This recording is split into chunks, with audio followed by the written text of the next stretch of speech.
Allow me to tell you now a great story about our final award.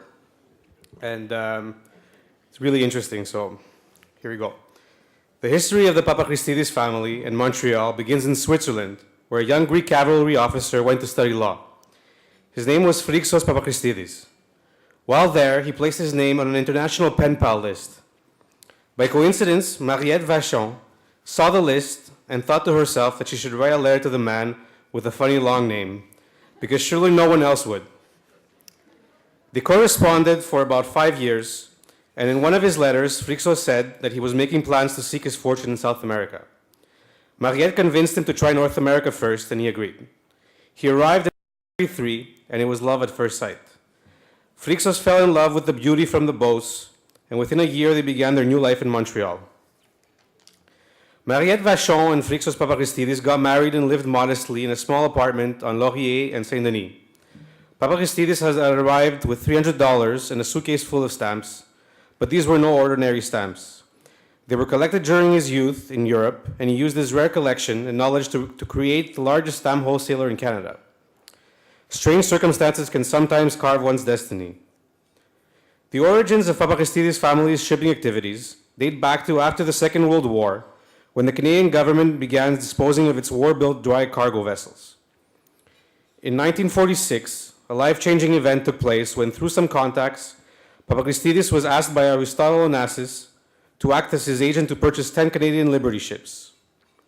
With the commission made from that transaction, Phrixos Papachristidis acquired his first vessel, the Captain Polemis Lumberman, a coal-burning vessel of 4,700 tons. Within a 2-year period, Papachristidis bought 8 more ships ranging from 4,700 to 10,000 tons. In 1955, Papachristidis made his first move into the oil tanker business by ordering the construction of 2 20,000-ton oil tankers in Belgium. This initiative, soon to be rewarded with contracts from oil majors, set the stage for further penetration into the fast-growing shipping sector. In 1957, Papachristidis ordered a 45,000-ton oil tanker, the largest vessel ever built in Canada at the time. This oil tanker, named the Emerillon, was subsequently placed on a long-term charter to a major oil company. The opening of the St. Lawrence Seaway in 1959 gave rise to a new generation of Great Lakes bulk carriers to maximize the movement of iron ore and export grain to and from the lower St. Lawrence and the Lake Head. Between 1960 and 1965, Papachristidis ordered 6 of the maximum size 26,000 deadweight ton Lakers in Canada, and through imaginative financing and aggressive pricing, was able to break into this closed domestic trade with his modern fleet of Canadian flag vessels. The Papachristidis Great Lakes fleet operated successfully parallel to the deep sea fleet during the next decade and extended the Canadian flag activities at a time when Canadian operators could no longer compete in international trades under the domestic flag registry. In 1972, an uncertain future in the Great Lakes shipping induced Papachristidis to sell the Laker fleet, thereby disposing of the last Canadian flag vessels the group was to own. Timing is everything, because the next year Canada introduced the capital gains tax. The Papachristidis fleet adopted the prefix Hellespont for its ships and became known as the Hellespont Group. By the early 1970s, world shipping was in a period of significant transformation.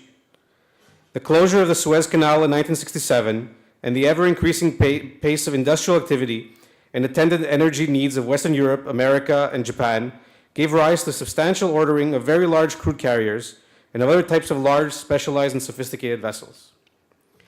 The time of the supertanker had arrived, and Papachristidis was at the forefront. Hellespont viewed this development as a logical way to embark upon its own shipbuilding program. Hellespont kept stride with the growth and specialization of ocean shipping during the 70s and responded to the challenge with an expansion program that by the mid-80s culminated in a sizable, well-diversified fleet. During the severe recession of the early 80s, some of the Hellespont's major customers were forced to terminate or discontinue their long-term commitments to employ the group's vessels. This unexpected turn of events forced the company to assume commercial and technical management roles on a scale it had never known. Hellespont's financial stability was preserved through a combination of earnings from remaining long-term charters and a gradual improvement in the shipping market starting in '86. Considerable resources were dedicated to strengthening the group's ship management and ship chartering capabilities.